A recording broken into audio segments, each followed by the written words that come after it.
દયાળુ, આજે આપણે બે ભક્તને આશીર્વાદ આપવાના છે.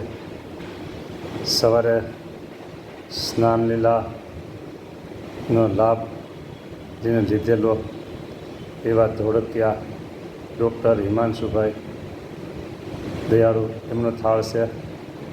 ઘરમાં કોઈને જે બીમારી દવાખાનું કોઈ ન આવે એવા આશીર્વાદ માંગ્યા છે ને.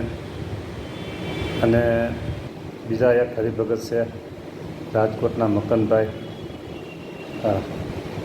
એ તો ગામડેથી તમારા માટે તુરિયા લેવા ખાસ સબ્જી માટે, અને મહારાજને ખૂબ ભાવથી જમાડજો કે. એટલે મકનભાઈ એમને થોડી તકલીફ જેવું હતું પ્રભુ દવાખાનાની, અત્યારે ઘણું તમારી કૃપાથી સારું છે.